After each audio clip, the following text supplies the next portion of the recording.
uhayyikum tahiyatan fa'iqah min qalbin amikin mujibbikum wa khalikin bisyukrikum mu'tarifun bima ladaikum min fadlin jamil badi'. Bismillahi fatiris samawati wal ard. Assalamu alaikum warahmatullahi wabarakatuh. Innal hamda wa syukra lillah wa la na'budu illa iyyah, la haula wa la quwwata illa billah. Sebagai insan yang beriman dan bertakwa, marilah kita panjatkan syukur kehadirat Allah Subhanahu wa taala biqauli alhamdulillahi rabbil alamin. Zat yang maha pengasih tak pilih kasih, Zat yang maha penyayang tak pandang sayang, yang telah memberi kenikmatan tanpa perhitungan. Wa in ta'uddu ni'matallahi la tuhsuha innallaha ghafurur rahim. Dan jika engkau mensyukuri nikmat Allah, maka niscaya engkau tidak mampu untuk menghitungnya. Sesungguhnya Allah benar-benar maha pengampun lagi maha penyayang. Allahumma salli ala Sayyidina Muhammad. Salawat dan salam semoga tercurahkan kepada Nabi Muhammad sallallahu alaihi wasallam, Nabi pejuang Islam, Nabi pemimpin Arab dan Ajam yang memimpin manusia dari zaman yang hitam kelam, zaman yang penuh dengan sifat murka dan kejam, menuju zaman yang terang benderang bagaikan sinar bulan di tengah malam, yakni dari zaman jahiliyah menuju zaman Islam. Hadirin yang dirahmati oleh Allah, pada kesempatan kali ini saya akan memberikan sebuah pidato yang berjudul Santri Milenial yang Tangguh di Era Global.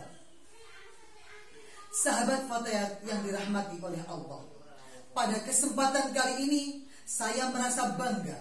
Marilah kita pada kesempatan kali ini bersatu, berpadu, menjadi satu agar dengan tujuan kita untuk menuntut ilmu, dengan semangat memperjuangkan agama Allah li'a'la'i kalimatillah. Karena apa? Fatayat adalah santri.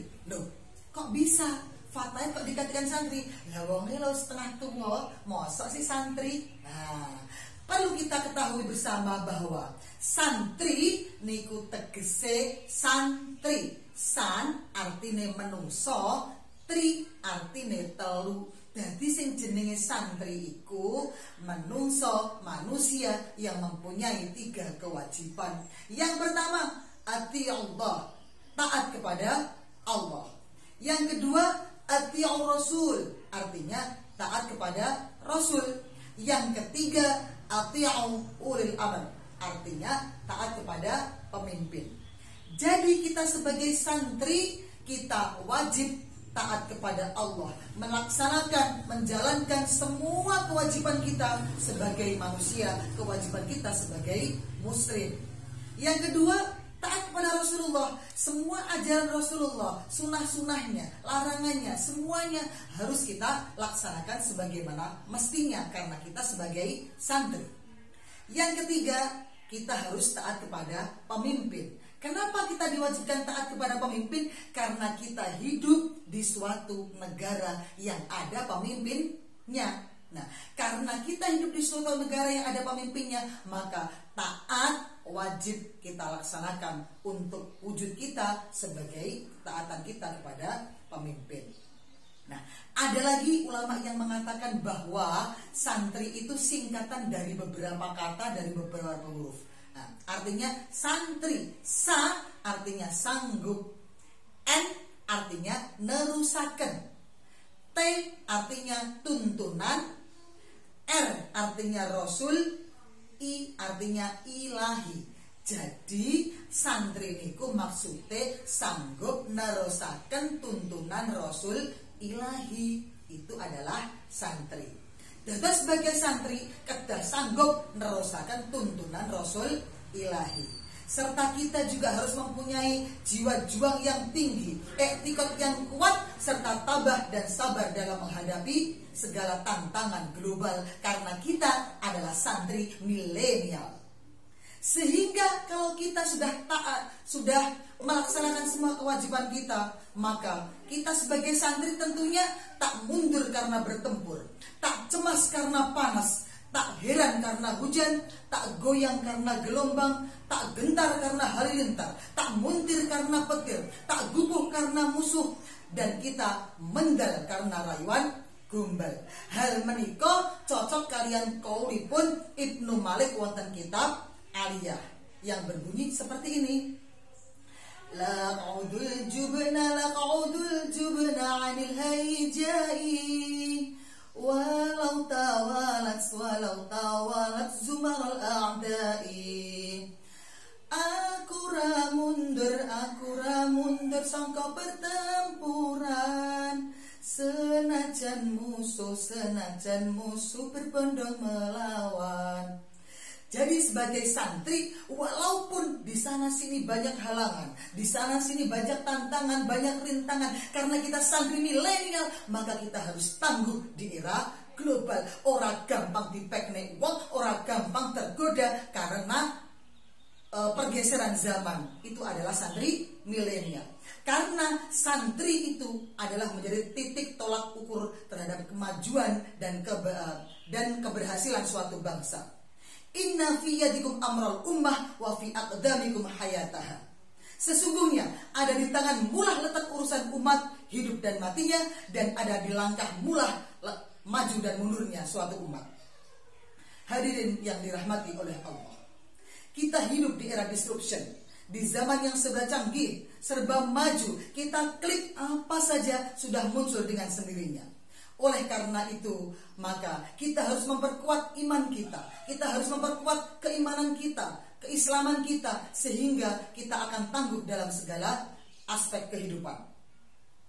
Apalagi zaman sekarang, zaman global ini, Ponorogo saat ini adalah lagi rame-ramenya dengan dunia politik, dunia ekonominya gonjang-ganjing dan lain sebagainya karena corona. Karena kesehatan kita juga terganggu, banyak aktivitas-aktivitas yang tidak bisa terlaksana sebagai biasanya. Begitu juga aspek pendidikan, banyak pendidikan yang terbengkalai karena adanya COVID ini. Sehingga kita sebagai santri harus kuat dalam menghadapi tantangan zaman. Nah, di era politik seperti ini, kita sebagai santri harus memperkuat iman, memperkuat keislaman kita. Jangan sampai kita menjual suara kita, jangan sampai kita menjual keimanan kita hanya karena perbedaan pilihan. Siapapun pemimpin kita yang akan memimpin Ponorogo nanti, maka kita harus siap untuk menerimanya dengan lapang dada. Seperti itu.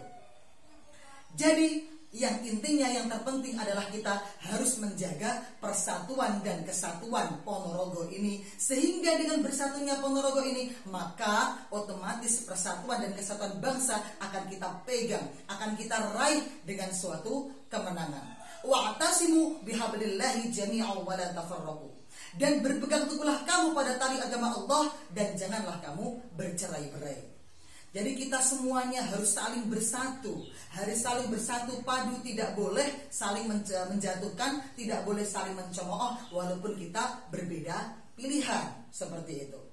Jangan sampai nikmat ukhuwah yang kita miliki ini menjadi retak, menjadi terpecah belah, mudah diadu domba oleh suatu golongan dengan golongan yang lain, oleh satu umat dengan umat yang lain, hanya karena perbedaan partai, hanya karena perbedaan pilihan.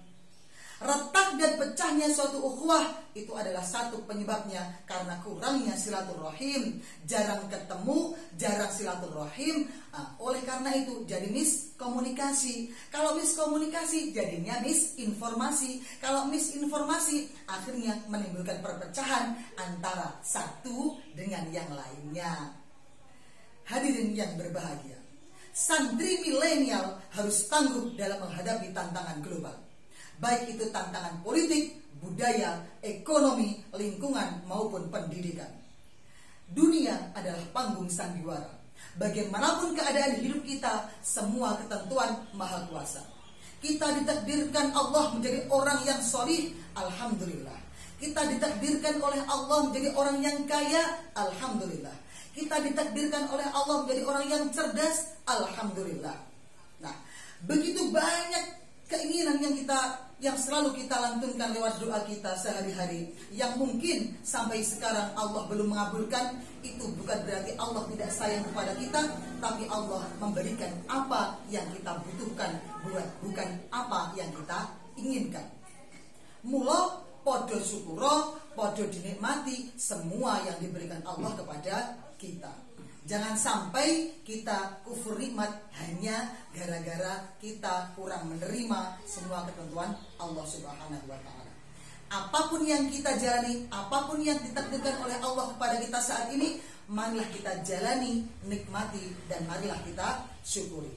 Dengan begitu, jiwa kita akan selalu syukur kepada Allah, sehingga dengan begitu akan tercipta negara yang baldatun thayyibatun wa rabbun ghafur. Negara aman, damai, adil, sentosa, penuh dengan aman, dan sentosa penuh dengan lindungan Allah Subhanahu wa Ta'ala. Mungkin hanya ini yang dapat saya sampaikan. Terima kasih atas segala perhatian. Mohon maaf atas segala kekurangan. Wallahul muwaffiq ila aqwamit thoriq. Wassalamualaikum warahmatullahi wabarakatuh.